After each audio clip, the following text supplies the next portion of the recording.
Kabanata 1381. Nagkibit-balikat si Hector. Naging maayos ang lahat bukod sa hirap na hinarap ko sa simula dahil sa wika nila.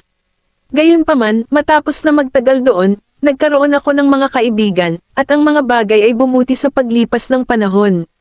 Panipi, ngumiti naman siya. Magandang marinig iyon. By the way, ano nga ba ang pangalan ng kaibigan mo?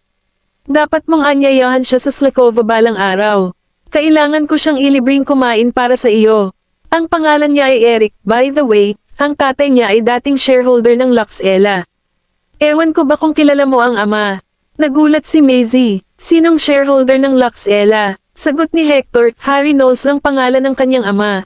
Nagulat si Maisie for a split second at bigla na lang natawa. Anak pala siya ni Mr. Knowles. Kung gayon ikaw ay tunay na isang maswerteng bastardo. Si Mr. Knowles ay palaging napaka-friendly sa iba, at ang kanyang mga koneksyon sa Stoslow ay napakalakas din. Ang mansanas ay hindi kailanman nahuhulog malayo sa puno, kaya ang anak na lalaki na kanyang dinala ay natural na magiging kasing dakila tulad ang ama. Masasabi lamang na talagang napakaswerte ni Hector. Sabi nga na birds of a feather flock together. Ang pagkakaroon ng mahusay na mga kaibigan ay palaging itinuturing na isang pagkolekta ng kayamanan sa landas ng isang tao sa tagumpay, habang ang pag-aabala sa masasamang kaibigan ay haadlang lamang sa kanyang pagkakataong magtagumpay. This sounds very brutal and real kasi ito ang reality. Pagkatapos mag-almusal ng dalawa, nang magbayad na sila ng bills sa cashier, nakita nila si Tanner at ang isang babae, na paparating sa kanilang direksyon.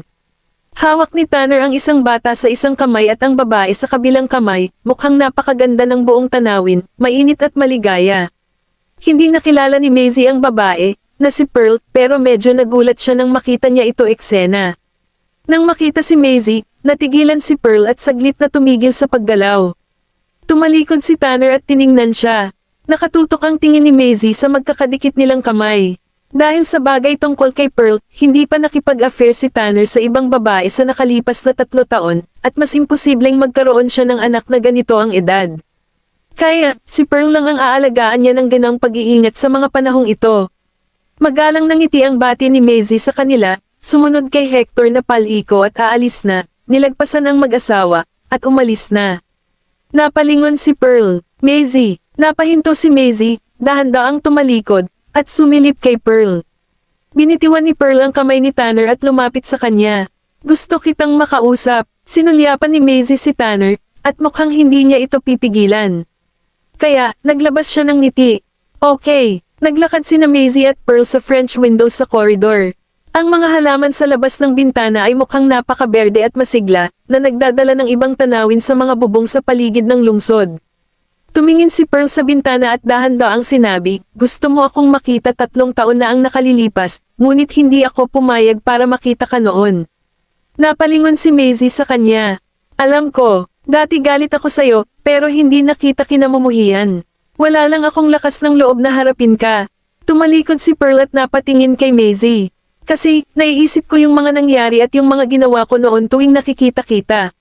Naisip ko na makakahanap ako ng ginhawa sa pamamagitan ng pagtatago mula sa iyo. Kaya naman iniwasan kitang makita ng naduduwag. Maisie, tinawag niya ang pangalan niya. Sa wakas ay mahaharap na kita ngayon.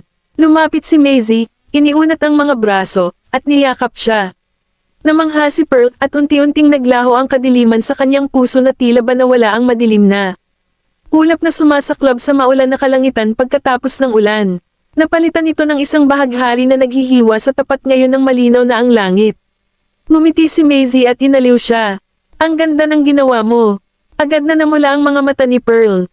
Sa wakas ay makakapagpaalam na siya sa kanyang sariling nakaraan at hindi na kailangan pang mabuhay sa pagkakasala. Madalas umulan tuwing mainit sa tag-init. Lalo na pagkatapos ng sweltering init, laging malakas ang ulan. Tumayo si Nolan sa harap ng French window na nakapamewang, hawak ang isang mug ng kape. Malakas ang ulan sa labas ng bintana kaya halos maulap ang mga tanawin sa paligid. Pumasok si Quincy sa opisina at tumayo sa likod niya matapos kumatok sa pinto. Mr. Goldman, ang kinatawan ng Hannigan's Inc., ay dumating at umalis na. Napalingon si Nolan. Ano ba ang sinabi nila? Kabanata 1382. Nagkamot ng ulo si Quincy at nagpahayag ng kanyang pagdududa. Sinabi nila na ito ay para magpahayag ng pasasalamat.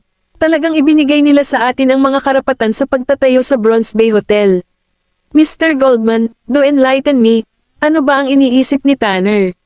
Pwede bang napakasaya lang niya dahil bumalik na sa kanya si Pearl at ang anak niya? Inilapag ni Nolan ang kape sa mesa. Hindi naman niya ginagawa yun para magpasalamat sa akin. Nagulat si Quincy. Hindi ba siya? Tumawa siya. Nagpapasalamat siya kay Zay. Pagkasabi nito, inangat ni Nolan ang tingin. Nagawa ni Zay na tuluyang bitawan ni Pearl ang kanyang nakaraan. At pumayag na si Pearl na pakasalan si Tanner sa pagtatapos ng taon. Natigilan si Quincy. Pumayag na siyang magpakasal sa lalaki, at masaya si Tanner na halos malapit ng masiraan ng isip. Umupo si Nolan sa leather chair. Wala sa original na plano ni Pearl na pakasalan siya, pero pumayag siya sa huli. So, paanong hindi siya magiging masaya? Sa wakas ay naunawaan ni Quincy ang buong konsepto. Nagpapasalamat si Tanner kay Mrs. Goldman dahil tinulungan niya itong mapakasalan ang love of his life. At dahil doon, ipinapasa niya ang ganoong kalaking project sa Black Gold. Si Mrs. Goldman pala si medyo pro. Kung siya ay magtatrabaho sa ilalim ng Black Gold bilang isang sales representative, ang kanyang performance ay magiging off the charts. Sa puntong iyon ay nakatayo si Maisie sa labas ng pinto, kaya hindi niya maiwasang kumatok sa pinto. Hey, narinig ko na pinag-uusapan niyo ako sa likod ko bago ako pumasok sa pinto. Napalingon si Quincy at agad na nagpaliwanag, hindi naman masama ang diskusyon, Mrs. Goldman. Pinupuri ka namin. Nang isi si Nolan. Lumapit si Maisie sa sofa at umupo. Quincy, sige magtimpla ka ng tsaa. Tumanggaw si Quincy na nakakunot. Oo, gagawin ko na ngayon. Pagkatapos ay lumabas na siya ng opisina. Tumayo si Nolan, lumapit sa kanya, tumayo sa harap niya, sumandal sa kanya, at niyakap ang likod ng upuan sa likod niya. Malakas ang ulan at sadyang pinuntahan mo ako. Napatawa si Maisie at marahang hinayla ang kurbata. Hindi mo ba narinig ang sikat na kasabihan? Lumapit sa kanya ang mga labi ni Nolan. At ano ang kasabihan? Ibinalot niya ang kanyang mga braso sa leeg nito. Humans tend to miss someone more when it rains. Lumalim ang ngiti ni Nolan nang humarap, kinarga siya, at nilapag sa kanyang mga hita. Kababalik mo lang ba galing kila Pearl? Magpouted si Maisie. Yes. At nagpilit sila ng libreng romance play sa harap ko nung nandun ako. Tumawa si Nolan. So, dahil ba doon kaya naisip mo ako? After all, isa rin akong babae na may asawa na may romance play. Ihinigas ni Maisie ang sarili sa kanyang mga bisig at may gagawin na sana nang itulak pabukas ni Quincy ang pinto at pumasok na may dalang tsaa. Mrs. Goldman, tapos na akong magtimpla ng tsaa. Iyon ang dahilan kung bakit pinagbawalang pumasok muli sa opisina si Quincy ngayon. Sa isang iglap, isang linggo na ang nakalipas. Dumating si Daisy para manood ng high schoolers basketball game sa school, at ang buong hall ay malapit ng mapuno. Nang hinahanap niya sila, may biglang tumawag sa kanya, Little Angel, dito. Ang kanyang upuan ay sa harapang linya, na talaga namang pinakamainam na upuan na makuha kung ang hanap mo ay good view. Nang makitang papalapit na siya sa kanila, ang senior nan aka upo sa tabi ni Zephyr ay nagkusang ibigay ang kanyang upuan. Maaari kang umupo dito. Umupo si Daisy at tumingin sa paligid. Bakit feeling ko lahat ng tao dito ay galing sa higher grades? Wala pa siyang nakitang katulad niyang grade hanggang ngayon. Napalingon si Zephyr sa kanya at naglabas ng mainit na ngiti. Hindi gaanong maraming tao mula sa junior high ang dumating. Tinitigan siya ni Daisy. Ganon ba? Tumawa ang senior na katabi niya. Ikaw lang ang dumating. Agad na naglaho ang kanyang ekspresyon. Nagsinungaling ka ba sa akin? Paano ka nabubuhay ng ganyan? Matapos sabihin iyon, tumalikod siya at napatingin kay Zephyr. At ikaw din, nakipagsanib puwersa sa kanila at nagsinungaling sa akin. Hinimas-himas ni Zephyr ang ulo. Huwag kang mag-alala, ang laro ng basketball ng mga high schoolers ay talagang bukas sa publiko, kaya okay lang sa amin na dalhin ka dito. Sumang-ayon naman ang isa pang senior na nakaupo sa gilid. Oo, may mga kaklase pa kaming nagsama ng mga kapamilya nila. Inimbitahan ka dito ni Zephyr, kaya walang isyo. Kabanata 1383. Pagkatapos ng 2 oras na laro, sinundan ni Daisy si Zephyr palabas ng basketball court. Tumalikod si Daisy at tumingin sa kanya. Kuya Zephyr, gusto mo rin bang maglaro ng basketball? Ngumiti si Zephyr. Okay lang sa akin na hindi ako maglaro. Hindi ba matagal nang gumaling ang sakit mo? Kung gusto mong maglaro, pagkatapos ay gawin mo na lang. Ipinatong ni Daisy ang kanyang mga kamay sa likod niya na para bang pinapayuhan niya si Zephyr. Nagpalit na ng jersey ang dalawang seniors na naglaro. Nilapitan nila ang mga ito at binalot ang balikat ni Zephyr. Super scholar ang kapatid mong si Zephyr, ang ginagawa lang niya ay mag-focus sa pag-aaral niya. Ang paglalaro ng basketball ay hindi angkop sa kanya. Diniin ni Zephyr ang kanyang mga labi at naglabas ng ngiti. Nagkrus ang mga braso ni Daisy at tiningnan ng dalawa. Bakit hindi ito angkop sa kanya? Nagpalitan ng tingin ng dalawang seniors at tumawa ng malakas. Kung kaya ng kapatid mong si Zephyr ang lahat ng ibinabato mo sa kanya, paano mo aasahan ang mga ordinaryong batang lalaki tulad naming na mabuhay sa high school? Gwapo siya, sobrang yaman, at top student pa. Siya na ang top gun sa lahat ng 1%ers ng high school na ito. Ano na lang ang gagawin namin kung siya ay maging bihasa sa sports? Napatingin si Zephyr sa kanila. Wala ba kayong tuition classes na a-attendance sa hapon? Bakit pa kayo nakatayo dito? Suck! Sige, sige. Aalis na kami ngayon. Nakangiting nagpaalam naman ang dalawang senior kay Daisy. Little Angel, aalis na kami. Magkita tayo ulit. Kumaway din si Daisy sa kanila. Hinitid ni Zephyr si Daisy sa gate ng school. Weekend ngayon, kaya halos lahat ng estudyante ay nagbabakasyon at kakaunti lamang ang makikita. Bagamat kakaunti ang mga estudyante, karamihan sa kanila ay naroon lamang para sa mga klase ng matrikula. Ang kotse na dumating upang sunduin si Daisy ay nakaparada sa di kalayuan, at si Daisy ay tumalikod at nagtanong, Brother Zephyr, gusto mo bang ihatid kita? Itinaas ni Zephyr ang kamay at hinagod ang ulo nito. Hindi, darating si tatay para sunduin ako mamaya. Mauna ka nang umuwi. Tumango lang si Daisy. Okay, mauna na ako. Ilang hakbang ang ginawa niya, muling tumingin kay Zephyr, at kumaway ng may ngiti. Hindi naiwasan ni Zephyr na tumawa nang makita ang hugis nito na nanonood papunta sa sasakyan. Kasasakay lang ni Daisy sa sasakyan, nakita niya na si Colton ay talagang nasa loob ng sasakyan, at natulala siya. Colton, nandito ka. Binawi ni Colton ang tingin sa rearview mirror at tinanggal ang earphones. Nandito ako dahil nag-aalala ako sa iyo, idiot ka. Nanood kami ni Brother Zephyr ng laro. Ano ba ang dapat ipag-alala? Nagtataka siya. Ngunit matapos sabihin ito, natanto niya ang isang bagay, nagulat, at nagtanong, Colton, paano mo nalaman na nandito ako para manood ng laro ngayon? Umiling si Colton at napatingin sa kanya. Hulaan mo kung sino ang nagsabi sa akin tungkol dito. Nakasimangot si Daisy. Sa totoo lang napakadali lang makarating sa ilalim ng tanong. Total, hindi ito maaaring nalik ni Zephyr o ng dalawang senior na iyon dahil wala silang anumang kontak kay Colton. Kaya, bukod sa kanyang sarili, tanging si Lisa lamang ang nakakaalam tungkol sa laro. Gayunpaman, hindi niya sinisisi si Lisa ngunit nagsalita siya para sa kanya. Siguro nag-aalala rin siya sa akin. Kaya nga sinabi niya sa iyo ang tungkol dito. Pagkutsa ni Colton, hindi na siya nag-abala pang magsalita ng isa pang salita at isinuot muli ang kanyang earphones. Matututo lang siya ng leksyon kapag nakita niya ang tunay na kulay ni Lisa. Nagluluto ng hapunan si Mr. Fraser sa bahay nang sumugod si Evan at sinipa ang pinto ng kwarto ni Lisa. Lisa, ikaw ang gumawa nito, di ba? Mabilis na ibinaba ni Mr. Fraser ang lahat ng mga kagamitan sa kanyang mga kamay, lumabas ng kusina, at nakita si Evan na hinawakan ang buhok ni Lisa at hinatak palabas ng kwarto. Evan Fraser, ano sa tingin mo ang ginagawa mo sa kapatid mo? Kapatid ko, itinulak ni Evan si Lisa sa sahig. Tumayo na nakapamewang, at galit na nanuya. Tinuro siya na galit. Sinong nakababatang kapatid ang maghahanap ng taong bubugbog sa kapatid niya? Binugbog ako ng bigla-bigla at na-hospital ng 1 linggo. Hindi ko inaasahan na ang kapatid ko talaga ang nag-hire ng tao para gawin iyon. Kabanata 1384. Saglit na natigilan si Mr. Fraser. Napatingin siya kay Lisa na nakaupo sa sahig, walang sinabing salita. Lily, ginawa mo ba talaga yon? Mukhang nagtatampo ang ekspresyon ni Lisa, pero wala siyang binigkas kahit isang salita. Walang mapagbalingan ng galit si Evan, kaya ang cabinet lang ang nagawa niyang sip-in sa tabi niya. Ang mga item na nakadisplay sa cabinet umugoy at nahulog sa sahig na naglikha ng isang serye ng mga malakas na ingay. Tingnan mo ang masunuring anak na pinalaki mo. Hindi ko inaasahan na magkakaroon siya ng lakas ng loob at kakayahan na makagawa ng ganitong pamamaraan. Evan, tumahimik ka na lang. Ayan na naman. Nagsisimula ka na naman maging bias.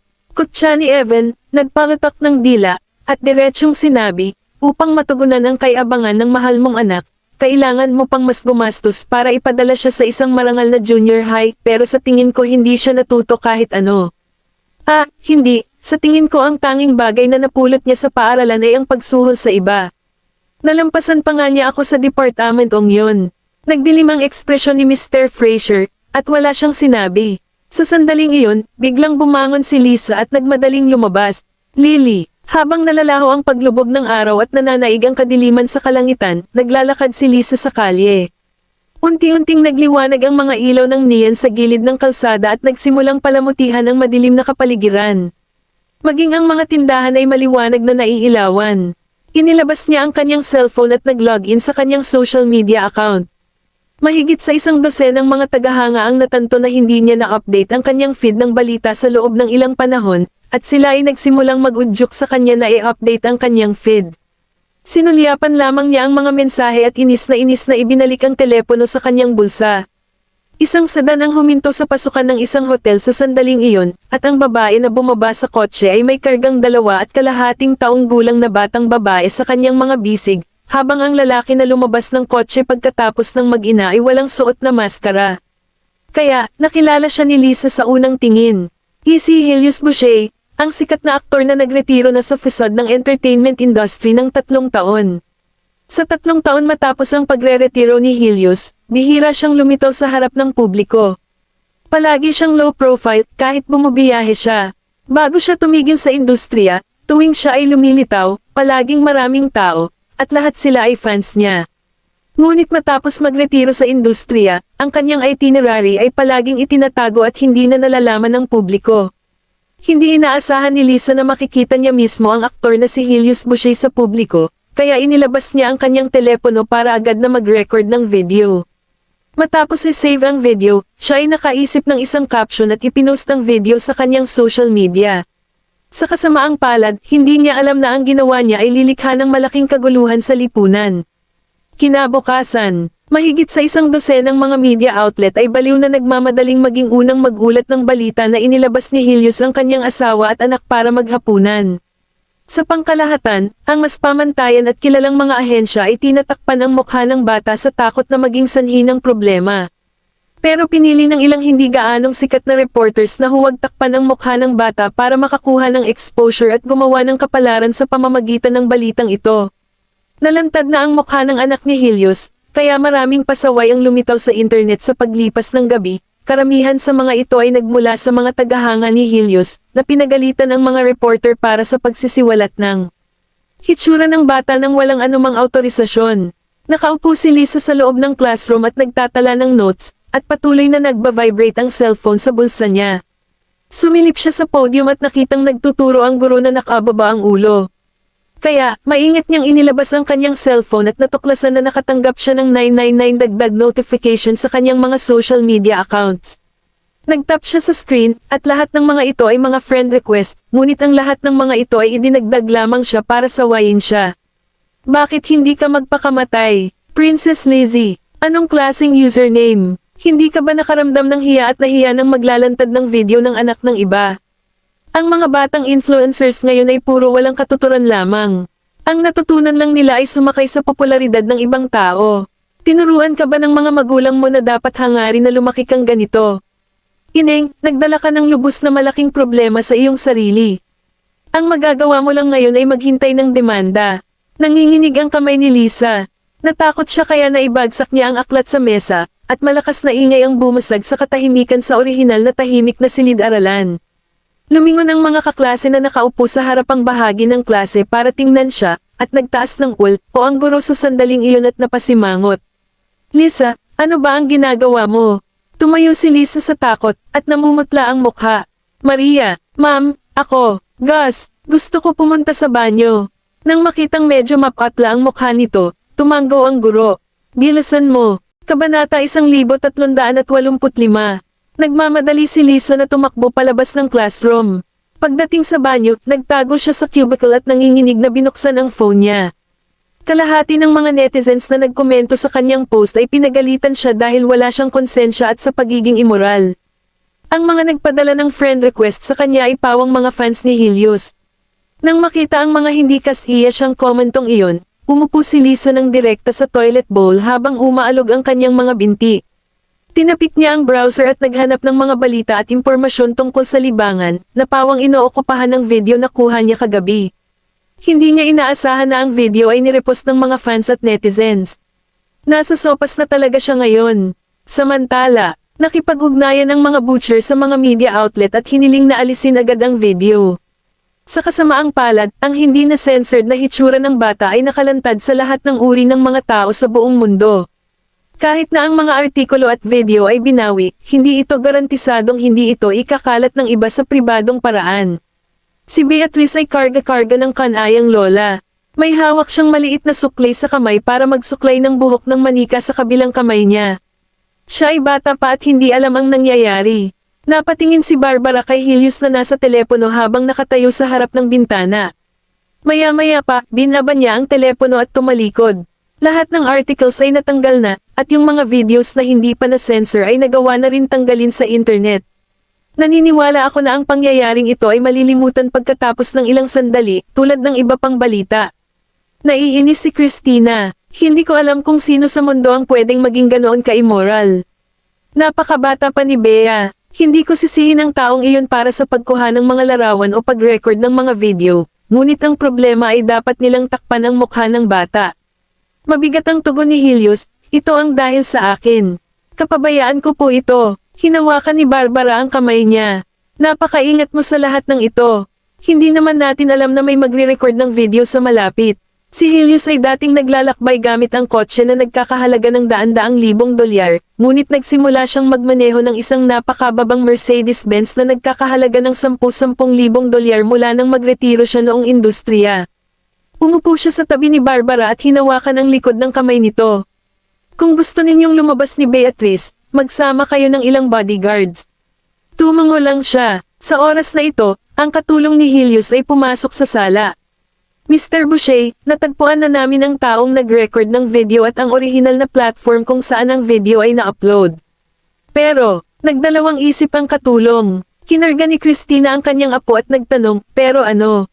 Iniabot ng katulong ang isang tablet kay Helios at sumagot pero ang kabilang partido ay tila isang junior high na estudyante. Nag-aaral siya sa isang pribadong paaralan, at ang kanyang mga larawan sa kanyang mga social media account sa pakiramdam ko ay medyo pamilyar. Hindi lang sa itsura niya.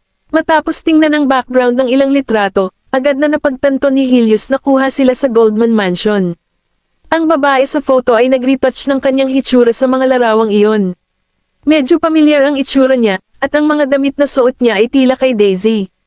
Kinuha ni Barbara ang tablet mula sa kanyang kamay sa oras na ito.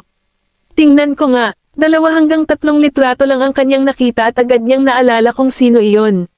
Hindi ba classmate ni Daisy ito? Sa Seoul, tiningnan ni Maisie ang social media feed na ipinakita sa kanya ni Barbara. Nag-scroll siya mula itaas hanggang ibaba at hindi maiwasang sumimangot. Hinimas-himas ni Barbara ang noo. Hindi ko inaasahan na magiging ganoon ang batang iyon. Ano ba ang nangyayari sa mundo? Bakit naman siya magsusuot ng damit at relo ni Daisy? Naaalala ko ang relo sa kamay niya. Ito ay ang prelo na binigay ko kay Daisy bilang Christmas gift ko noon. Narinig na ni Maisie na sinabi ni Colton ito, pero medyo nagulat pa rin siya matapos makita ang mga larawang ito. Ipinaskil ni Lisa sa internet ang mga bagay na ibinigay ni Daisy sa kanya para ipagmalaki. Sa totoo lang, nalungkot siya. Gayunpaman, ang pinakamasakit sa kanya ay hindi ang mga mahalagang regalo at ang perang ginastos kundi ang katotohanan na ang isang maliit na batang babae ay hindi ginabayan ng tama at ipinakita ang tamang mga halaga. Ang orihinal na intensyon ni Daisy nang ibigay kay Lisa ang lahat ng mga reg along iyon ay para lamang mapalakas ang kanilang pagkakaibigan. Minsan niyang sinabi kay Maisie na sana ay maging confident din si Lisa tulad niya. Kabanata 1386.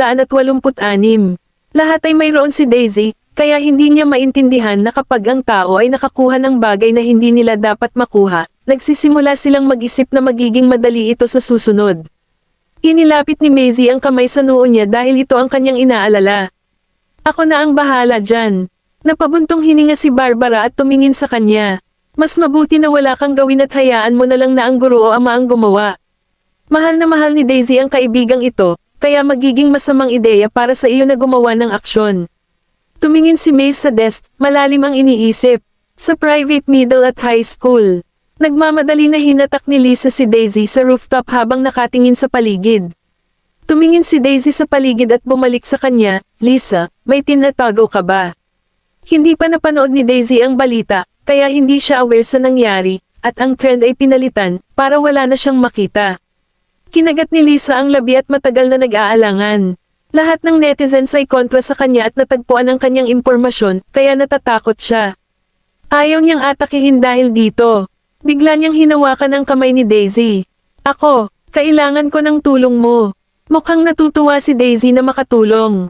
"Sige, sabihin mo sa akin ang tungkol dito." Sinabi ni Lida ang lahat sa kanya, ngunit dahil natatakot siya na baka hindi siya tulungan ni Daisy, nilaktawan niya ang bahagi tungkol sa lihim na pagkuha ng mga larawan.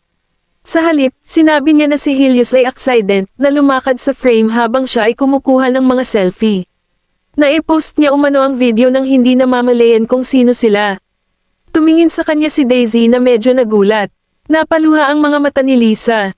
"Ngayon, sinusumpa ako ng mga fans ni Mr. Boucher, pero hindi ko naman sinasadya. Ako, hindi ko talaga alam na siya iyon."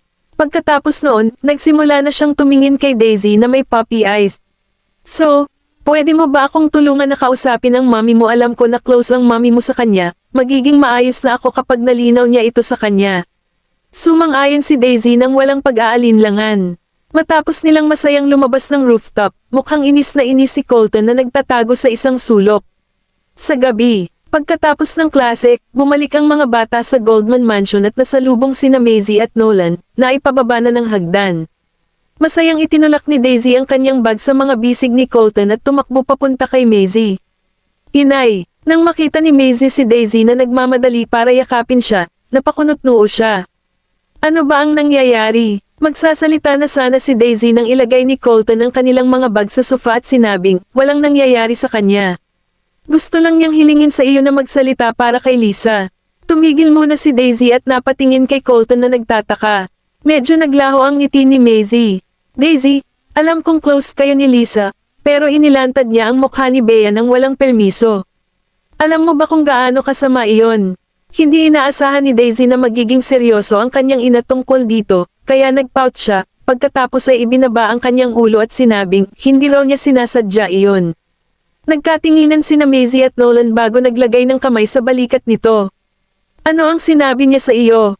Sinabi ni Daisy ang lahat kay Maisie, kaya naman nagdilim ang kanyang ekspresyon. Baka naniwala siya na hindi sinasadya ni Lisa kung hindi niya napanood ang video. Pero ngayon, si Daisy lang ang naniwala kay Lisa. Iniabot ni Maisie ang video sa kanya. "Hindi ito mukhang hindi sinasadya, Daisy. Hindi ko kayang tulungan ka, at hindi more in kaya." Kabanata 1387. Tumangala si Daisy, pero, "Daisy, kailangan ng mga tao na magbayad sa kanilang mga pagkakamali. Hindi mo siya matutulungan habang buhay." Pinatay ni Maisie ang video at medyo kalmado. "Pinakiusapan kanya na kausapin ako, di ba?" Hindi. Hindi magaling magsinungaling si Daisy dahil mamumula ang tenga niya kapag ginawa niya ito. Nagtaas ng kilay si Maisie. Ang tunay na kaibigan ay hindi nagmamanipula. Tumakbo si Daisy sa itaas, isinara ang kanyang pinto, at tumalon sa kanyang kama, mukhang nababagabag. Hindi niya maintindihin mo kung bakit magsisinungaling si Lisa sa kanya. Natakot lang ba siya na baka mapag-alitan siya? Sumandal si Colton sa kanyang pinto sa labas, "Ikaw na tanga ka, di mo ba na-realize na nagbago na si Lisa?" Tumayo si Daisy, tumingin sa kanya, at kinagat ang labi. "Imposible naman yan. Bakit siya magbabago?" Lumapit si Colton na nakakros ang mga braso. "Nagbabago ang lahat. Siya pa rin si Lisa, hindi nga lang ang dating kilala mo." Natahimik si Daisy. Inilagay ni Colton ang kanyang shell bracelet sa mesa, at nagulat siya. "Hindi ba ito ang ibinigay ko kay Lisa?" "Oo, napulot ko ito." Ang ibig sabihin ng napulot ay itinapon ito ni Lisa. Napahinto si Daisy, nakatitig ang mga mata sa bracelet na nasa mesa. Magsisinungaling siya kung sasabihin niya na hindi alintana sa kanya ang handmade niya ay itinapon. Hindi nakatulog ng maayos si Daisy ng gabing iyon dahil doon. Nagpahinga siya sa desk at hindi alam kung paano niya haharapin si Lisa tulad ng dati. "Daisy," tawag ni Lisa sa kanya mula sa labas ng classroom. Nagbalik si Daisy sa kasalukuyan, pinatahimik ang sarili, at lumapit sa kanya. Lisa, ako. Nakausap mo na ba ang mami mo? Putol ni Lisa na umaasang nakatingin sa kanya. Bumaba ang tingin ni Daisy at sandaling nagtanong, Lisa, hindi mo ba talaga sinasadya? Bumaba ang ngiti ni Lisa. Ano ang ibig mong sabihin? Magkaibigan tayo, di ba? Lisa, sabihin mo sa akin ang totoo, at susubukan kong matulungan ka. Bago pa man siya makatapos, nagbago ang ekspresyon ni Lisa. Sa tingin mo ba nagsisinungaling ako? Hindi naman yun ang ibig kong sabihin. Ano ang ibig mong sabihin noon, Daisy? Pumayag kang tulungan ako. Nababalisa si Lisa. Nahubusan na ako ng oras.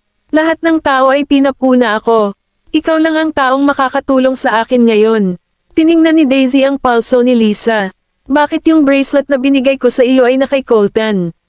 Nanlamig ang ekspresyon ni Lisa, at iniwasan niyang makipag-eye contact kay Daisy sa katahimikan.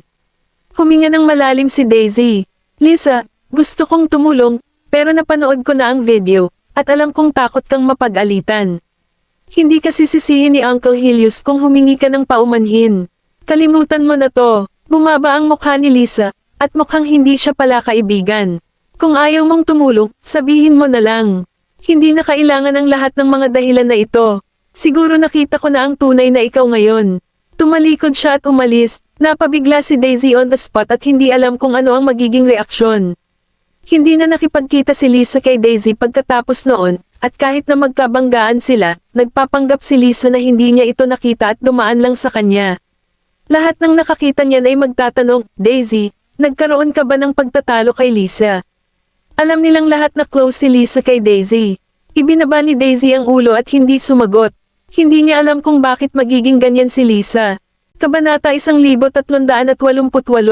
Nang makabalik si Daisy sa classroom niya at inilabas ang phone niya dahil gusto niyang i-text si Lisa para magpaliwanag. Gayunman, matapos ipadala ang mensahe, natanto niya na hinarang na siya. Si Lisa, na hinarang siya, ay hindi alam ang pagkakamali niya at inisip na ipaliliwanag ni Daisy ang sarili sa kanya. Ginawa niya iyon para mabalisa si Daisy. Pinahalagahan ni Daisy ang kanilang pagkakaibigan, kaya siguro naiinis siya. Hihintayin na lang ni Lisa na magmakaawa si Daisy na maging magkaibigan na naman sila. Binura niya ang masasamang komento tungkol sa kanya at nag-tweet. Pagkalipas ng ilang araw, habang gym class, pumunta si Daisy sa library. Grabe ang pakiramdam niya dahil blinek siya, kaya sinubukan niyang magbasa para gamaan ang pakiramdam. Tumayo siya sa harap ng mga istant at nagbabasa ng isang libro nang mahina niyang marinig ang isang tao na nagsasabing, binabaliwala mo pa rin si Daisy. Oo, di ba best friends kayo? Ibinalik ni Daisy ang libro sa stand, tahimik na lumakad sa tabi nila, at inilabas ang kanyang ulo. Nakita niya si Lisa at dalawa pang kaibigan doon. Si Lisa ay nagbabaliktad ng isang libro habang sinasabing, pupunta siya at makikipagkita sa akin kahit hindi ko siya pansinin. Nagkatinginan ang dalawang estudyante pero nagtataka sila. Kumpiyansa ka ba dyan? Ngumisi si Lisa. Ako lang ang kaibigan niya maliban sa kapatid niya. Sino pa kaya ang pwede niyang puntahan? Totoo naman yan. Parang laging nakakapit sa iyo si Daisy. Haha, alam mo naman ang sinasabi ng lahat tungkol sa kanya. Wala siyang ibang kaibigan maliban kay Lisa. Napalingon si Lisa sa kanila, tila masaya. Yun ba talaga ang sinasabi nila? Sagot ng kaibigan, oo, sabi nga nila lahat ng lalaki ay gustong pumaligid sa kanya kasi maganda siya, pero hindi sila pinapalapit ng Kuya Colton niya sa kanya dahil napakadali para sa mga lalaki na lokohin siya. Natawa naman ang isa pang babae. Mukhang walang muwang at madaling lokohin si Daisy. Si Daisy na nagtatago sa likod ng isang stand, ay tumalikod at umalis. Tumatakbo siya palabas ng library nang hindi nakatingin at nabangga ng isang tao. Agad siyang hinawakan ni Zephyr. Daisy, walang sabi-sabing itinulak siya ni Daisy palayo. Nalilito ang ibang mga batang kasama niya. Ano bang nangyari sa kanya? Napatingin si Zephyr kay Daisy, na unti-unting lumalayo, at nakasimangot habang nasa malalim ang naisip. Tumakbo siya sa rooftop at umiyak ng malakas ang kanyang puso. Matapos ang mahabang panahon, biglang lumitaw si Colton sa tabi niya na may hawak na tissues. Napahinto ito at tumingin sa kanya na namumula ang mga mata. Colton. Walang magawa si Colton na nag-squat down at pinunasan ang kanyang mga luha. Matanda ka na para umiyak. Napayakap siya sa kanya at lalo pang lumakas ang iyak. Hinaplos ni Colton ang likod nito para kalmado ito sa katahimikan. Napatulala siya. Tanga ba ako? Bakit kailangan nilang sabihin yon tungkol sa akin? Ano ba ang mali kong ginawa? Nakasimangot si Colton. Ang kalokohan mo. Ang mga tunay na magkaibigan ay nag-aalagaan at hindi pinag-uusapan ang mga kapintasan. Ginagawa mo ang lahat para protektahan ang pagkakaibigang ito, subalit baliwala ito sa kanya. Ang mga taong itinuturing kang kaibigan ay hindi ka kalilimutan kahit na hindi ka nakikipagkita sa kanila. May mga taong hindi panghabang buhay na kaibigan, kaya hindi na kailangang pilitin. Nagpakita siya sa buhay mo at nagturo sa iyo ng isang aral, at natuto ka. Bata pa tayo, kaya marami pa tayong makikilala sa hinaharap. Mas marami pa tayong choices, pero yung mga nananatili hanggang sa huli ang mga tunay na kaibigan. Kabanata 1389. Sa gabi, tumayo si Lisa sa gate ng school nang matapos ang klase dahil gusto niyang hintayin at kausapin si Daisy. Nagpasya siya na kung si Daisy ang unang magsasalita, patatawarin niya ito, at matatakot si Daisy sa nawawala na siya. Lumabas ng school si Daisy at napatigil nang makita si Lisa na nakatayo sa ilalim ng signboard. Nakita ni Lisa si Daisy pero hindi niya ito pinansin dahil akala niya ay lalapit ito sa kanya. Pero biglang sumugod ang isang grupo ng mga tao. Siya iyan. Nilapitan nila si Daisy na hindi na nagkapag-react sa oras at naitulak sa lupa.